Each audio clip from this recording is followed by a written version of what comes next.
So it has been a little while since we had a chat with Quincy Ward 3 City Councilor Ian Kane about All Matters Ward 3 and All Matters Ian. Hey, Ian, Happy New Year.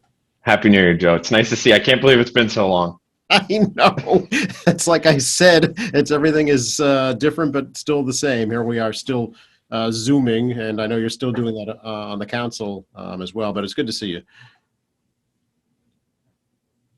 Year has just flown by since COVID happened, and it almost actually, but interestingly, we're just in a weird time warp, right? It almost feels like things last March felt longer ago than 2019, just because 2020 was such an anomalous year. It's so true. Yeah, I think people are just trying to like let that year go away and pretend it never happened. Yeah, yeah, yeah, yeah. How are you doing personally? How are you holding up during this time? Good. I'm fine. Fortunate. Family's healthy. Everyone's good. I was just telling you, got a puppy last year, so got handful with that. But she's a love, so she's very enjoyable. Yeah, everything's going well. Keep pretty busy. Outside of council, I've got a number of other sort of small personal projects that I'm working on. So, been able to adequately manage activity from home, but then also, kind of still manage activity on the outside with trepidation or however your people are approaching things. So, How do you think Ward 3 and the city are doing when it comes to the pandemic?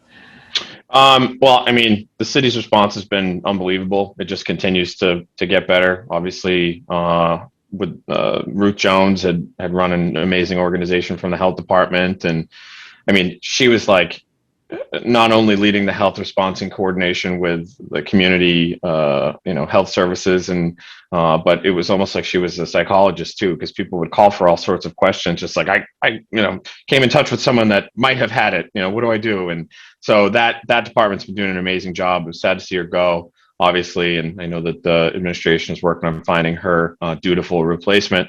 But the city's done a great job. I mean, now they've spun up Old Colony Ave and have started the vaccination process, and I know that operation will grow from there with Manet Community Health, and then we also have the sort of other ends of South Shore and BID Milton, which are I know separately fueling this effort as well on the vaccination side, because I've heard from residents in the area who have actually been reached out to by the hospitals if they're of that certain phase over 75.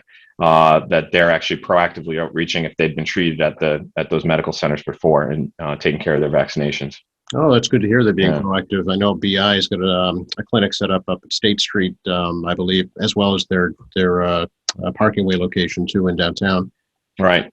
But I think, so there's the city response, how people have been handling it. I think people have been managing as best as possible, right? There's so many different aspects, and, some people, there's young people who've been affected, there's older people who've been affected, people in their jobs. The economy is obviously still in a weird place, especially correlated to the crazy stock market. But, I think people have been doing their best, but it's been an interesting time. I mean, last year alone, I think the last time we talked, we had done that writing competition for the kids, and just interpreting how they're perceiving this situation. And I hope to re-up on that competition this year, get some of our sponsors who came in so that we can have a refresh on the perspective, because since last May, things have, it's been a lot different. So.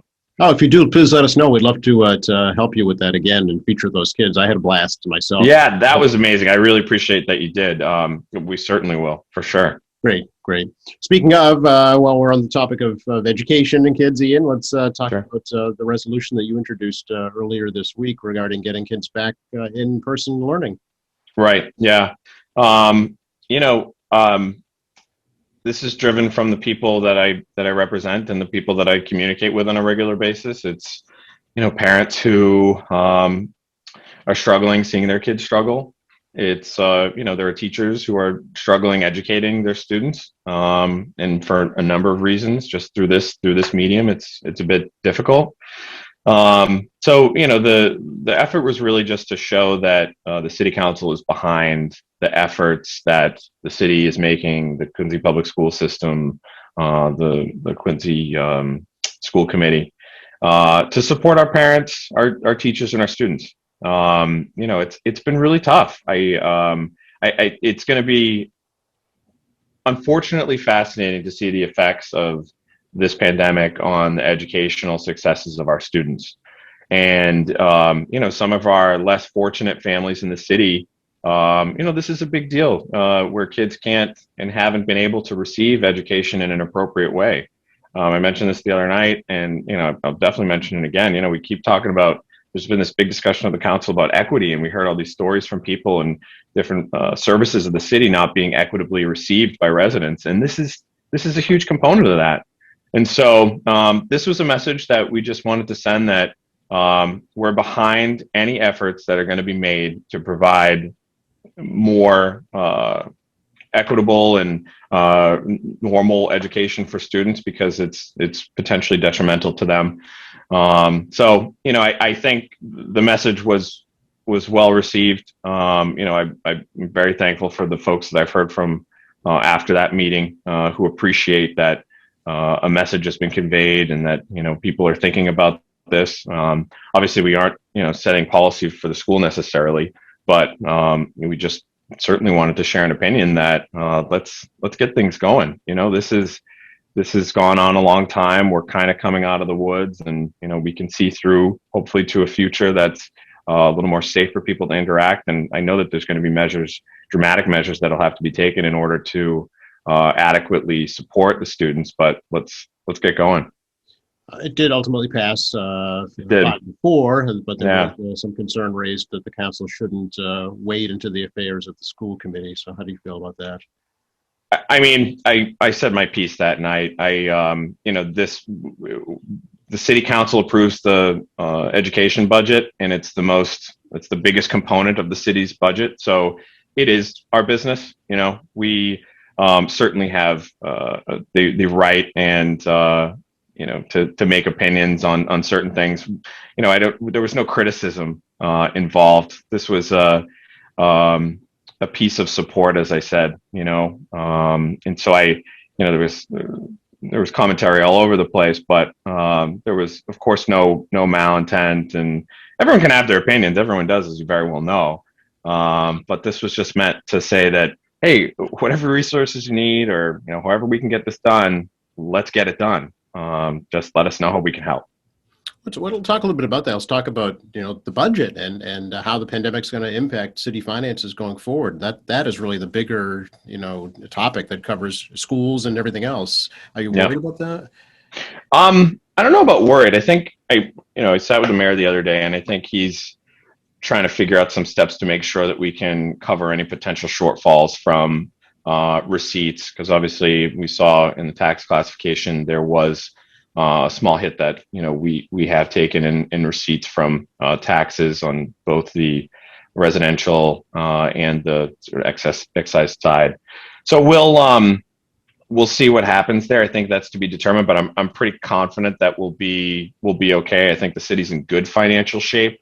That we can weather whatever storm might be, if there is a storm. In the next couple of months, April, May, we'll come back to budget season and see what adjustments are made. But, in terms of safety measures, there's probably additional financial allocations that need to be made. And, I don't know if that comes from or either comes from or is reimbursed by federal aid or state aid that might come through.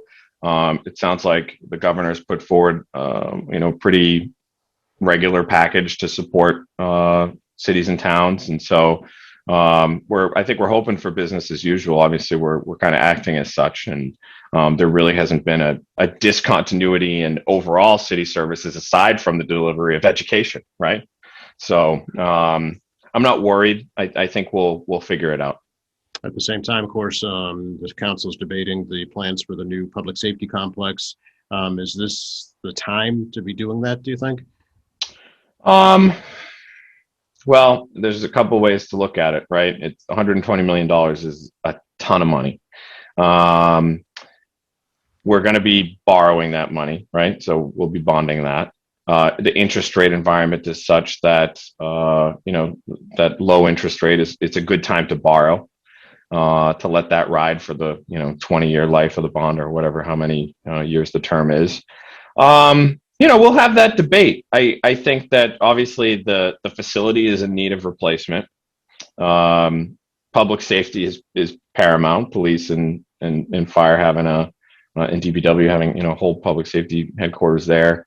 So I think we'll look at the numbers. We'll see what the sort of debt service adds to to the debt service that we're already covering. I know that we have the capacity to borrow, so it's not like we're in bad shape. But it's kind of like if not now, then when, and what's going to happen to the interest rate environment. But we certainly can afford it. But we'll see.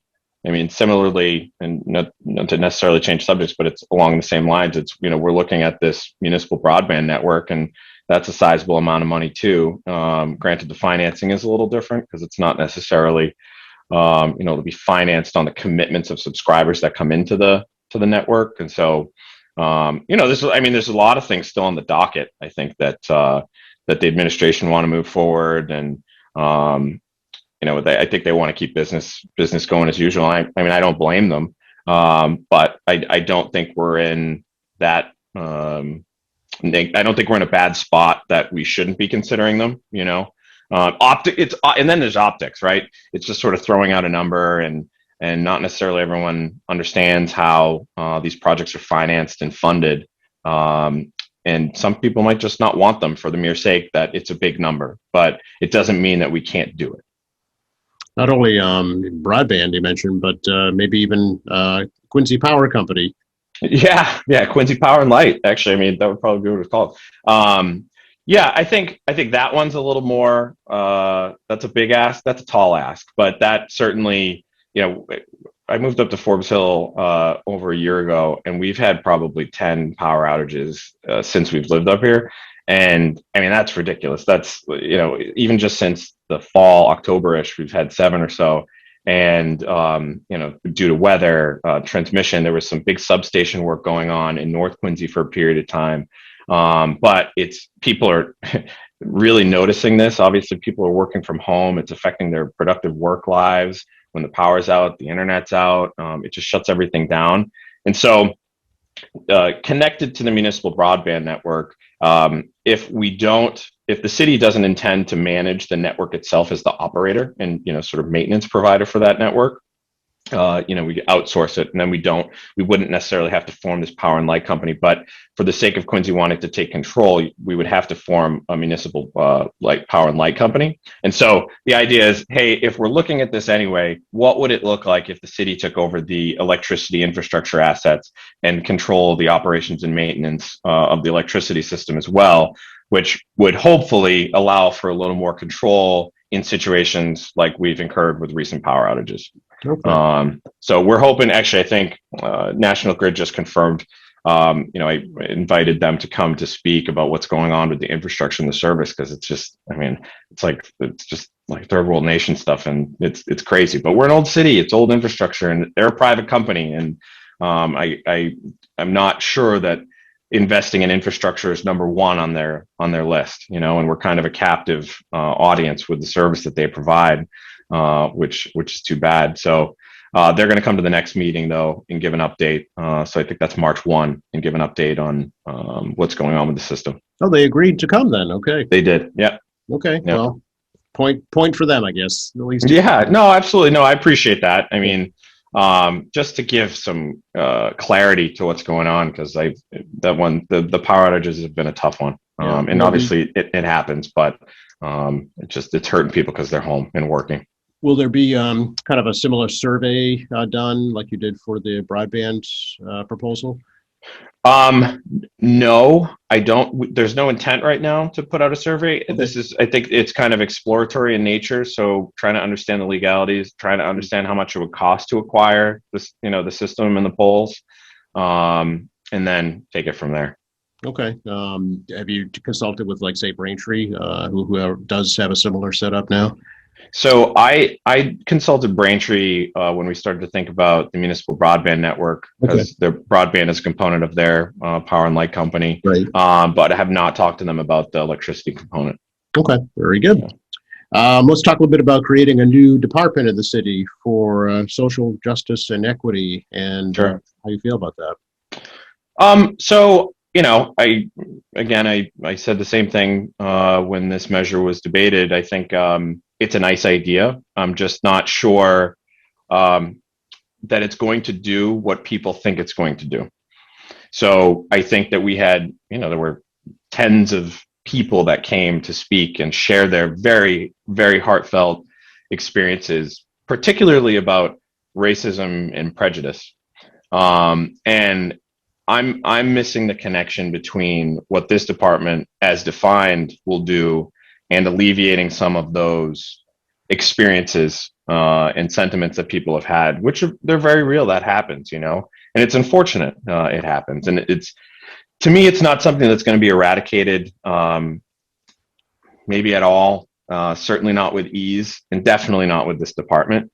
I certainly, was up at City Hall the other day, and I was talking to Betty Yao, who I think is just a hidden gem in the mayor's office, who does a considerable amount of work, especially with the East Asian community. And I just, I wanted to give her some credit because I'm like, Betty, why aren't people bringing up the work that you do? You know what I mean? If this is such an issue, I know how much effort and time that she puts into creating such strength within that portion of our community. I just don't want that to be overlooked, in terms of this particular department. I think, of course, there's places that can be improved, right? I think generally by our very nature, we pick our own. You know what I mean? This is politics too. You run for an office, you get elected to an office, and you get to give your friends jobs. That's reality, right? This department won't necessarily change that. It'll still fall under the purview of the executive of the city, much as do every other department heads. But I think potentially in collaboration, if not strengthening of the human resources function within the city, there could be ways that the city might reach out to different constituencies. In tandem, I think we passed the other night, an ordinance that would require certain positions that would open up in the city to be posted online. And that's great. And I think in tandem with that, there's an opportunity to do some recruiting in potentially underserved or underserved constituencies that might not have access to these particular jobs. But yeah, I mean, I think, as I said, on its merit and on its spirit, it's a good thing. It's a nice thing. I just am not. There's for me, there's a lot of hairiness around these terms, and it's a lot of sort of deep rhetoric, and there's sort of implied, and there's a lot of assumptions that are made with these terms that are tossed around. I just want people to understand, though, that it's not going to be the panacea that they're looking for. In reality, I think that there are many things that people do to enfranchise different parts of the community, and there are different parts of the community that work well together to strengthen the bonds. 5 years ago, or 2015, when I first ran for the seat, I remember being asked at a candidates forum, what do you think is the biggest issue, kind of going on in the city? And I said, I think we have a problem with cultural integration. And I remember I said that very honestly and openly, and not connected to the sort of terms that we toss around these days. And I remember the feedback I got from some folks like, you probably don't want to bring that up. I'm like, but that's the reality. I'm going door to door, and I'm hearing people talk about neighbors and different people that are coming to the city and moving here and making it their home and starting business here. And I'm just like, this is crazy, but it's real. This is how people feel. It's sentiments, and so all we can do is continue to work together. And it's not about being divisive. It's about being collaborative, right? It's about creating opportunities for people to come together. That's the impetus of Porch Fest. That's the impetus of things like that. Get people out of their homes and into each other's lives. Corey does a great job bringing together community. We've got the Lunar New Year celebration, which is unfortunately not in person this year, but that's a great community event where different parts of the community come together, businesses, residents. So the work is happening. I, am hopeful, generally, but, I think that department we could do better or different, Okay. Was that kind of a secondary goal of Porch Fest, Ian, when you started up? Yeah, always, because I want people to forget about the small things that bother them that don't matter, right? There are plenty more ways to find joy and through community interaction, and that's absolutely one of them. That's community building, 101. Like music, everyone can get behind it. You can get behind it on a nice day, walking around your neighborhood and seeing people that you don't normally interact with. You planning a in-person event this year, do you think? I hope so. That'd be great. Yeah, that would be great. Too soon to say, I know. It is. Yeah, just kind of day by day at this point. Yeah. Speaking of politics, good time to ask you, are you going to seek a re-election this year? You bet I am. Why? I still have work to do. This is a great job. I've had a blast. We've done really good work, and we've got some really good projects. I need to see this municipal broadband system go through. This is something that people want, and I'm committed to finishing it. We've done some really good things. The municipal aggregation we passed last year. We got Harriet Ave. We got the folks in Montclair satisfied with maintaining that open space, that parcel down there. We still have good work to do. I'm having fun. I enjoy it, and I look forward to the opportunity to continue for another 2 years. There you go. Okay, you heard it here first, folks. You did, yes. How are businesses in Ward 3 holding up? Ian, anything the city you think will be able to do for them in the future? So we've got a small business footprint here, in Ward 3. A lot, we've got some retail shops, we've got a restaurant, La Paloma, like Stop and Shop, Marshalls, right. But our area is not. I mean, we've got Granite Telecom, a couple businesses down there. I think on the whole, things seem okay. The restaurants like Brick and Beam, they've been able to pivot. They've got some outdoor situation going on, and they still got good crowds. And now that the curfew's lifted, I think that's been good for restaurants too. I think, if anything, and sort of connected to Ward 3 a little bit, much more Ward 5 will be looking at the Wollaston Business District. For sure, yeah.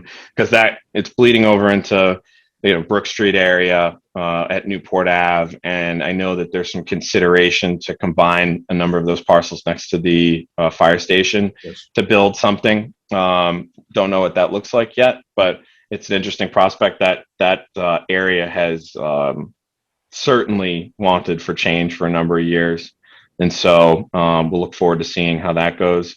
And then I think we're still just at the initial stages of reviewing this plan for the revitalization of Wollaston, but I think the community will be excited to take part in that process, because I know that over the years I've had conversations with people, and they're looking for something fresh. Yeah, there is information right on the homepage of the city website too that folks can check out just to get a sense for what's going on. Are you worried at all about the Fox Rock development downtown, where the parking garage used to be? Worried about it? Worried about it not happening? Oh, no, I'm not worried about it not happening. Period. Okay. Stop. Full stop. Yeah. All right. You do think it is going to happen? It's pandemic delayed, as they're saying. Yeah, I think especially with the tenants that they're bringing to the city, I think they've been focused on other things medically related, and so I think that is what has slowed down the process, and I can understand that. It would be one thing if it was a different type of group, but we've got two hospital systems that have been very much focused on being the front line of the pandemic, and so I think from their perspectives, other things might have just taken a back burner. Sure. Have you done any virtual community meetings at all during the pandemic, Ian? Actually, I have not. Okay. So thanks for calling me out on that. Looks like I'll have to set up a couple. Do that, but yeah. No, not at all. I'm just kidding, Joe. No, we were going to, because had scheduled a slate of Ward 3 town hall series for last year. Right. Yeah. And we unfortunately canceled those. Yeah. So we had considering doing something virtual, but I think we just kept hoping that something was going to open up, and the next one we were going to do was around broadband. So definitely something to consider. And I appreciate that actually you're bringing it up, because I think there's a good opportunity to do that. Yeah, I thought they were very popular when you had different department heads come to the Walston School, on an evening just to explain what they do. So I'm sure, that maybe virtually, as long as you don't put your cat filter on, you should be okay. Oh my God, that video went around, huh? Just one of the many challenges I'm sure that students and parents are dealing with. No question. Yeah. Oh my God. I hope I don't have a cat filter. If a lawyer can be Zoom bombed, then I guess anybody can. Then anyone can. Yeah. Anything else you want to touch on right now? No, I'm just so glad that we were able to catch up. I appreciate you having me on today, and we'll have to do it a little more frequently. Especially, if we get the writing contest going again, which I hope to, then you'll get first billing for a show. Excellent. Appreciate Okay. that. Yeah. Yeah. No, please reach out anytime. I apologize for not reaching out sooner. I should have done that. So Not at all. Not glad at all. we're able to do it. For folks who do want to get a hold of you, what's some good ways? Email icain@quincyma.gov. I have a website, iancane.org, IANCAIN. And then I've got a city phone that you can reach me. It's 617-483-5004. And look forward to connecting with anyone. All right. Sounds good. Thanks so much, Ian. Thanks, Joe. Have a great day. Happy, safe, healthy New Year for all of us. Thank you. Same to you. Take care.